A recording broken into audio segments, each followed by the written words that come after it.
হালাল পশুর কোন কোন অঙ্গ খাওয়া নিষেধ? এই প্রশ্ন উত্তর হলো, হালাল পশুর প্রবাহমান রক্ত যেটি, সেটি খাওয়া পরিষ্কার এবং সুস্পষ্টভাবে হারাম। কোরআনে কারিমে আল্লাহ রাব্বুল আলামিন হারামের যে তালিকা উল্লেখ করেছেন তার মধ্যে দামে মাসফুহ বা প্রবাহমান রক্তের কথা উল্লেখ করেছেন। এজন্য কোনো পশুর গোশত খাওয়া হালাল হলেও তার প্রবাহমান রক্ত পান করা হারাম। অর্থাৎ শিরা উপশিরা যে রক্তটা প্রবাহমান থাকে, জবাই করার সময় যে রক্ত বের হয়ে থাকে সেটি খাওয়া বা পান করা হারাম।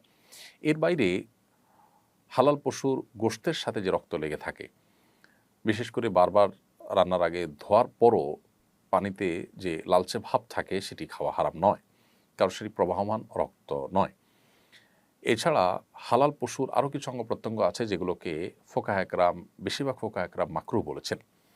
তার মধ্যে থেকে মূত্রথলি আছে, তারপর গুপ্তাঙ্গ যৌনাঙ্গ আছে, পিত্তথলি আছে এবং গোশত এবং চামড়ার মধ্যবর্তী যে মাংস গ্রন্থি আছে টিউমারের মতো উঁচাও সেটি।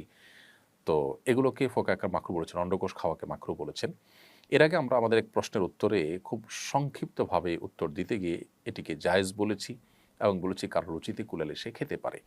যদিও এক্ষেত্রে সংখ্যাগরিষ্ঠ ফোকাহ একরামের মত যেহেতু মাকরু, এজন্য আমাদের আগের সে বক্তব্যকে আমরা এক্সপান্স করছি এবং এটি সঠিক যে এটি মাকরুহ। যদিও আরবুল আমাদের কেউ কেউ এটাকে জায়েজ বলেছেন, কিন্তু নাজায়েজ বা মাকরুহ বলার পাল্লাটাই ভারী। তবে হারাম শুধুমাত্র ওই প্রবাহমান রক্তটাই, এর বাইরে এগুলোকে মাকরুহ তালিকাতে ফোকাহ একরাম উল্লেখ করেছেন। এটি মাকরুহার সপক্ষে অনেকগুলো দলিল উল্লেখ করা হয়েছে, যে হাদিস উল্লেখ করা হয়েছে যে নবী সাল্লাল্লাহু আলাইহি ওয়াসাল্লাম ৭টি অঙ্গ খেতে অপছন্দ করতেন। এ হাদিসের সনদ নিয়ে মুহাদ্দিসিনে কেরামের যদিও আপত্তি আছে। আর এর বাইরে কোরআনে কারিমে আল্লাহ রাব্বুল আলামিন আমাদের জন্য খাবায়েস খাওয়াকে নিষেধ করেছেন। আবার মানুষের রুচিতে বাধে, মেজরিটি মানুষের রুচিতে যেটা নেয় না সে জাতীয় জিনিসকে ফোকাহ একরাম নানা দলিলের আলোকে মাকরুহ বলেছেন। যার কারণে এই অঙ্গ প্রত্যঙ্গগুলো খাওয়া থেকে আমাদের বিরত থাকাটাই উচিত।